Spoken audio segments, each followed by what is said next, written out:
Hello students and all the viewers, उम्मीद है कि आप सब खैरियत से होंगे और उम्मीद है कि आपने ईद को एंजॉय किया होगा। और वेलकम बैक। ईद के बाद जो मैंने कमिटमेंट की थी वन शॉट लेक्चर की, तो उसका आज का ये फर्स्ट लेक्चर है। और आज के इस फर्स्ट लेक्चर में हम कुछ इंपॉर्टेंट एमसीक्यूज़ को डिस्कस करेंगे। Chapter wise class first year से लेकर क्लास 12 तक जितने भी चैप्टर्स हैं, उन चैप्टर्स के टॉप मोस्ट रिपीटेड क्वेश्चन हैं वो हम डिस्कस करेंगे। ओके, अब इसमें जितने भी चैप्टर्स जो मैंने इंक्लूड किए हैं वो आपके न्यू सिलेबस के साथ साथ जो आपका पुराना ओल्ड बुक था मैथमेटिक्स का, उसके भी चैप्टर्स मैंने इसमें इंक्लूड कर दिए हैं। ओके, तो वैसे बात से में कोई इसमें मुश्किल बात नहीं है। आपको जस्ट क्या करना है, इसको जैसे मैं आपको समझाने की कोशिश करूँ तो पहले आपको वीडियो को पॉज करना है, आपको खुद से सॉल्व करना है, उसके बाद मेरा सॉल्यूशन देखना है, ये आपको काम करना है। ओके, उसके बाद अगर आपको मैं एडवाइस देना चाहूँ कि बेटा ये जो चैप्टर्स हैं ना, इन चैप्टर्स का कंप्लीट एक्सप्लेनेशन के साथ क्लास फर्स्ट ईयर का क्लास 12 दोनों मैंने अपलोड कर दिए हैं। अगर आप पहले वो वीडियोस देखेंगे तो आपको ये बिल्कुल इजी लगेंगे, बिल्कुल इजी। ठीक है, और इसी ही पैटर्न के क्वेश्चन ज़्यादातर मेहरान में, क्विज में, एनईडी यूनिवर्सिटी में, ठीक है, दाऊद यूनिवर्सिटी में ज़्यादातर इसी से ही क्वेश्चन पूछे जाते हैं। तो वो हम क्वेश्चन डिस्कस करेंगे। तो सबसे पहले आप वो वीडियोस लाजमी देखिएगा, उस प्लेलिस्ट को कंप्लीट आप वॉच करिएगा, तो आपको ये जो क्वेश्चन है ना बिल्कुल ईजी लगेंगे। ओके, तो स्टार्ट करते हैं आज के इस लेक्चर को। इस लेक्चर को स्टार्ट करने से पहले एक और बात कि बेटा अगर आप हमारा पास्ट पेपर्स का बुक आप ऑर्डर करना चाहते हैं तो इस गिवन नंबर पे आप कॉन्टैक्ट करके वो बुक भी ऑर्डर कर सकते हैं। विद इन 2 डेज जब आप उसको सॉल्व करेंगे तो आपको और ज़्यादा अंदाजा हो जाएगा कि किस चैप्टर से ज़्यादा क्वेश्चन पूछे जाते हैं। ओके, तो स्टार्ट करते हैं आज के इस लेक्चर को। तो बेटा वन शॉट लेक्चर नंबर 1, इसमें चैप्टर नंबर 1 है कॉम्प्लेक्स नंबर्स। तो बेटा कॉम्प्लेक्स नंबर के टॉप मोस्ट रिपीटेड क्वेश्चन है ना वो मैंने यहाँ पर लिखे हैं। आपको काम क्या करना है कि आपको पहली तो ये बात वीडियो आपको कंप्लीट देखना है। इस वीडियो में जितने मैंने ये क्वेश्चंस लिखे हैं ना, इन क्वेश्चंस के रिगार्डिंग जितने और क्वेश्चंस ज़्यादा पूछे जाते हैं वो भी मैं आपको वर्बली बताता जाऊँगा वर्ड्स में।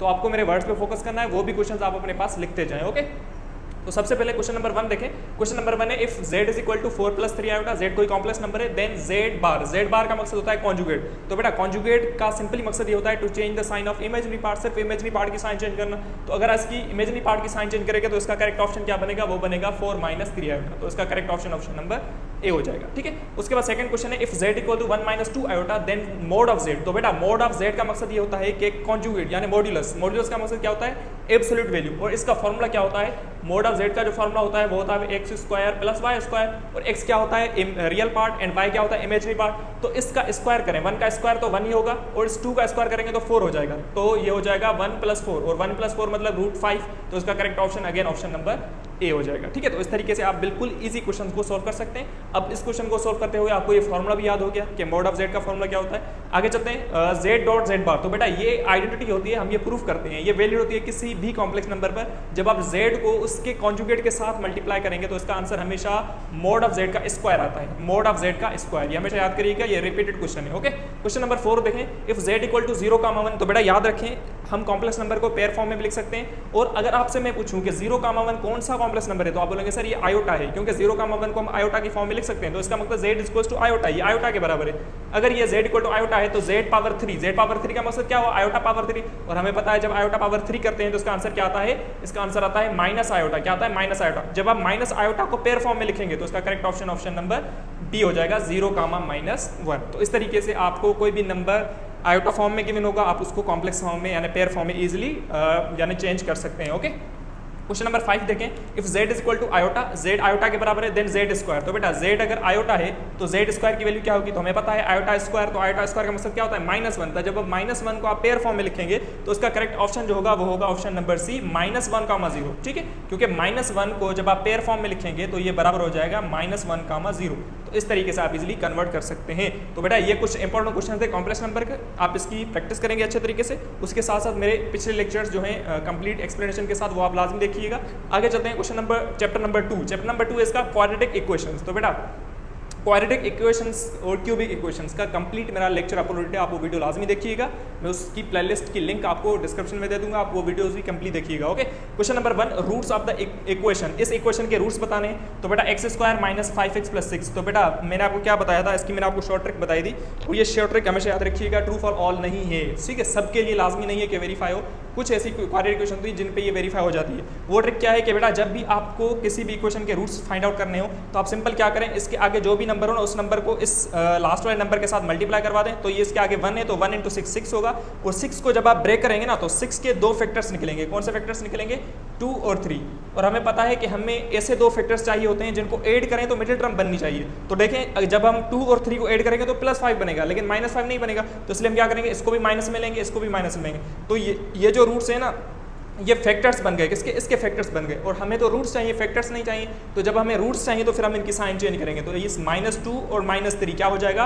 2 और 3। तो इसका करेक्ट ऑप्शन होगा ऑप्शन नंबर ए। इस इक्वेशन के रूट्स जो बनेंगे वो बनेंगे 2 और 3। तो इस तरीके से आप फाइंड आउट कर सकते हैं। क्वेश्चन नंबर 2 देखें, if roots of the equation are 2 और 3 देन इक्वेशन विल बी। तो बेटा जब आपको इक्वेशन नहीं रूट्स गिवन हो और आपसे इक्वेशन पूछी जाए तो इसका फॉर्मूला क्या होता है? इसका फॉर्मूला होता है, मैं यहाँ पर ही लिख रहा हूँ, देखें थोड़ा, x² minus sum of the roots into x plus product of the roots is equal to 0। ये फॉर्मूला होता है, जब ये फॉर्मूला आप तब यूज करते हैं जब आपको रूट्स गिवन होते हैं। जब आपको रूट्स गिवन हो तो आप इस फॉर्मूले को यूज करके आप इक्वेशन बना सकते हैं। अब देखें आपको रूट्स क्या गिवन है? 2 और 3, तो यहाँ आप सम ऑफ द रूट्स करेंगे, 2 + 3 5 होगा, तो -5 और आगे देखें क्या है? Alpha into beta. तो अल्फा इंटू बीटा इन दोनों को मल्टीप्लाई करवा दे, जब आप मल्टीप्लाई करेंगे तो 2 3 6 हो जाएगा। तो इसकी करेक्ट इक्वेशन जो बनेगी वो बनेगी x² - 5x + 6 = 0। तो इसका करेक्ट ऑप्शन नंबर बी हो जाएगा। तो जब आपको इक्वेशन नहीं रूट्स गिवन हो और आपसे इक्वेशन पूछी जाए तो ये फॉर्मूला आपको याद होना चाहिए, x² minus sum of the roots into x plus product of the roots is equal to 0। आगे चलते हैं question number 3, what is the sum of the roots of the equation. तो बेटा जब आपको इक्वेशन गिवन हो उसको डायरेक्टली आपको सम ऑफ द इक्वेशन यानी उसके रूट्स का सम चाहिए होता है, तो उसका फॉर्मूला होता है -b/a। ठीक है, क्योंकि हमें पता है ये होती है a की वैल्यू, ये होती है b की वैल्यू, ये होती है c की वैल्यू, और सम ऑफ द रूट्स का फॉर्मूला क्या होता है? -b/a, और प्रोडक्ट ऑफ द रूट्स का फॉर्मूला क्या होता है? c/a। ये सारी चीजें हमने पढ़ी हैं। अगर आप -b/a करेंगे तो -b क्या है? 7, तो -b मींस -7/a, a की वैल्यू तो 1 है, तो इसका करेक्ट ऑप्शन क्या होगा? -7। तो इसका ए ऑप्शन करेक्ट हो जाएगा। ठीक है, तो इस तरीके से आप फाइंड आउट कर सकते हैं। आपसे पूछा जा सकता है product of the roots, sum of the roots, आपको कोई भी इक्वेशन गिवन हो आप इजीली फाइंड आउट कर सकते हैं। क्वेश्चन नंबर 4 देखें, क्वेश्चन नंबर 4 है, if alpha and beta are the roots of the equation, किसी भी क्वाड्रेटिक इक्वेशन, ये इक्वेशन x² + bx + c = 0, ये क्वाड्रेटिक इक्वेशन है, इसके रूट्स हैं, then sum of the roots. तो वही फॉर्मूला पूछा जा रहा है कि सम ऑफ द रूट्स का फॉर्मूला क्या है, तो इसका करेक्ट ऑप्शन क्या होगा? -b/a। अगर यहाँ पे पूछा जाता प्रोडक्ट ऑफ द रूट्स तो इसका फॉर्मूला क्या बन जाता? c/a। ठीक है, तो ये होता है प्रोडक्ट ऑफ द रूट्स और ये होता है सम ऑफ द रूट्स। ठीक है, आगे चलते हैं question number 5, if omega and ओमेगा² are the cube roots of unity, ये यूनिटी के क्यूब रूट्स हैं, देन बताओ 1 + ओमेगा + ओमेगा। तो बेटा sum of the cube roots of unity हमेशा याद रखिएगा, sum of the cube roots of unity is always 0, ये हमेशा 0 के बराबर होता है। और जब हम ओमेगा + ओमेगा² की यहाँ से हम ओमेगा + ओमेगा² की वैल्यू फाइंड करना चाहें तो ये +1, ये वहाँ जाके -1 का हो जाए, तो ये हो जाएगा ओमेगा + ओमेगा² इज इक्वल टू -1। और ओमेगा क्यूब की वैल्यू हमेशा याद रखिएगा, जब भी ओमेगा के ऊपर पावर जो होता है अगर वो 3 का मल्टीपल होगा तो हमेशा इसका आंसर 1 आता है। तो इसका मकसद अगर ओमेगा पावर 6 होता तो भी 1, ओमेगा पावर 9 होता तो भी 1, ओमेगा पावर 12 होता तो भी 1, अगर ये 3 का मल्टीपल होगा तो।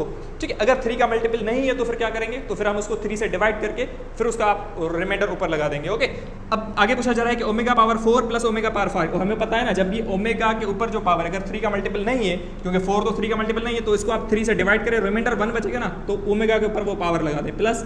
अब देखिए ओमेगा पावर 5 है और 5 को जब आप 3 से डिवाइड करेंगे तो रिमाइंडर बचेगा 2, तो ये हो जाएगा ओमेगा²। हमें पता है ओमेगा + ओमेगा² किसके बराबर होता है? -1 के, तो इसका आंसर जो होगा -1 हो जाएगा। तो इजीली इस तरीके से आप फाइंड आउट कर सकते हैं। इस तरीके से आपको कोई और क्वेश्चन भी पूछा जा सकता है, आपको इस पे ग्रिप होनी चाहिए। Okay, question number 6, what is the reciprocal of omega का? तो बेटा हमेशा याद रखिएगा ये जो रूट्स होते हैं ना ओमेगा एंड ओमेगा², ये क्यूब रूट्स ऑफ यूनिटी तो होते हैं लेकिन ये एक दूसरे के रेसिप्रोकल होते हैं। यानी ओमेगा का रेसिप्रोकल होगा ओमेगा², ओमेगा² का रेसिप्रोकल होता है ओमेगा। ओके, तो इसका करेक्ट ऑप्शन ओमेगा का ओमेगा² और ओमेगा² का ओमेगा रेसिप्रोकल होता है। ओके, आगे देखिए question number 7, most important question है, इफ ओमेगा की वैल्यू -1 + √3 आयोटा अपॉन 2 है, देन बताओ कि -1 + √3 आयोटा पावर 3 की वैल्यू क्या है? तो बेटा हमेशा याद रखिएगा अगर ये वैल्यू ओमेगा की है तो इसको जब आप इससे मल्टीप्लाई करवा दें तो 2 ओमेगा की, आप देखें ना ये वैल्यू किसकी बन जाएगी? 2 ओमेगा। आप मुझे ये बताएं क्या ये वैल्यू 2 ओमेगा की नहीं होगी?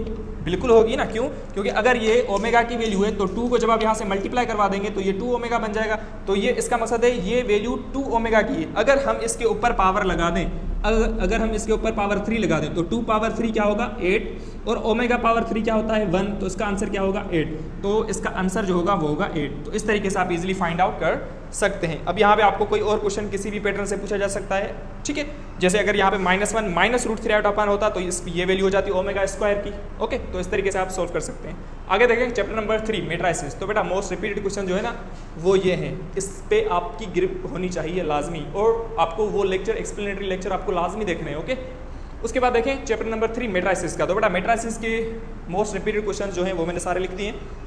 इसमें क्वेश्चन नंबर 1 देखें, what is the order of the matrix. इस मैट्रिक्स का ऑर्डर क्या है? तो ऑर्डर के लिए हम क्या करते हैं, पहले हमेशा रोज लिखते हैं। तो इसमें देखेंगे तो इसमें 3 रोज हैं, 3 रोज और 2 कॉलम्स है, तो इसका करेक्ट आंसर जो होगा होगा 3/2। 3/2 इसका ऑर्डर होगा। ओके, सेकंड क्वेश्चन है what is the determinant of. तो बेटा हमेशा याद रखिएगा ये मैट्रिक्स जो है ना, ये मैट्रिक्स है स्केलर मैट्रिक्स। ऐसा मैट्रिक्स जिसके मेन डायगोनल एंट्री 0 ना हो, बाकी सारी एंट्री 0 हो, तो उस मैट्रिक्स हम क्या कहते हैं, उस मैट्रिक्स को हम कहते हैं डायगोनल मैट्रिक्स। अगर ये एंट्रीज सेम हो जाती हैं तो फिर वो बन जाता है स्केलर मैट्रिक्स। अगर ये एंट्रीज 1-1 बन जाती हैं तो वो बन जाता है आइडेंटिटी मैट्रिक्स। तो इसका मकसद है ये डायगोनल मैट्रिक्स। और हमेशा डायगोनल मैट्रिक्स का जब हम डिटरमिनेंट निकालते हैं ना तो मेन डायगोनल की एंट्रीज को मल्टीप्लाई करवा देते हैं बस। तो इसका करेक्ट ऑप्शन नंबर ए हो जाएगा। तो मतलब A B C तीनों को मल्टीप्लाई करवा दें। अगर यहाँ पे यूँ होता, जैसे यूँ होता 2 3 2, बाकी सारी एंट्रीज क्या होती, 0 होती, इस तरीके से सारी एंट्री 0 होती। तो अब मुझे बताओ इसका डिटरमिनेंट क्या होता। तो आप बोलते सर हम इस मेन डायगोनल की एंट्रीज को बस मल्टीप्लाई करवा देते, वो इसका डिटरमिनेंट हो जाता। बात आ रही है समझ में? तो इसका ऑप्शन नंबर ए हो जाएगा। ओके, क्वेश्चन नंबर 3 देखें, आपसे पूछा जा रहा है इसका डिटरमिनेंट। तो बेटा हमेशा याद रखिएगा जब भी डिटरमिनेंट का 3/3 का डिटरमिनेंट पूछा जाए तो हमेशा आपको जो प्रॉपर्टीज होती है ना डिटरमिनेंट की, वो आपको फॉलो करनी है।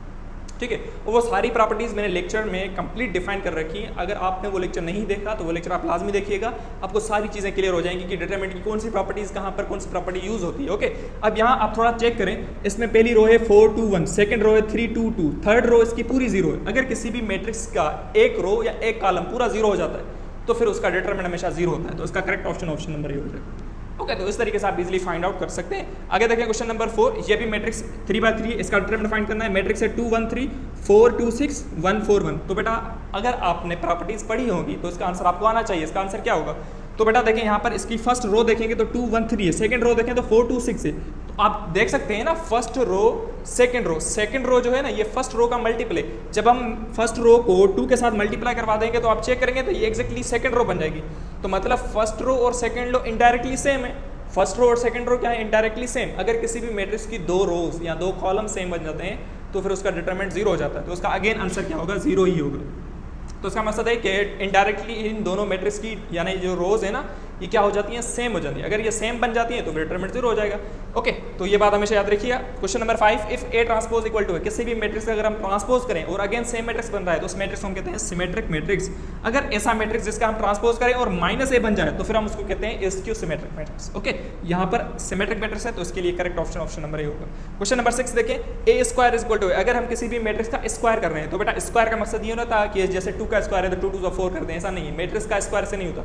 अगर किसी भी मैट्रिक्स के ऊपर कोई भी पावर लगाओ तो उसका मकसद है उस मैट्रिक्स को उसके साथ उतनी दफा मल्टीप्लाई करवा दें। अगर उसके ऊपर पावर 2 है तो मतलब उस मैट्रिक्स को उस मैट्रिक्स के साथ 2 बार मल्टीप्लाई करवा दें। अगर हम किसी भी मैट्रिक्स को 2 बार मल्टीप्लाई करवा देते हैं, अगर सेम मैट्रिक्स बन जाता है तो फिर उस मैट्रिक्स को हम कहते हैं आइडेम्पोटेंट मैट्रिक्स। याद करिएगा क्या है, आइडेम्पोटेंट मैट्रिक्स। ठीक है, हाईलाइट कर रहा हूँ, आइडेम्पोटेंट मैट्रिक्स। अगर किसी भी मैट्रिक्स हम स्क्वायर करें और अगर सेम मैट्रिक्स बन रहा है तो।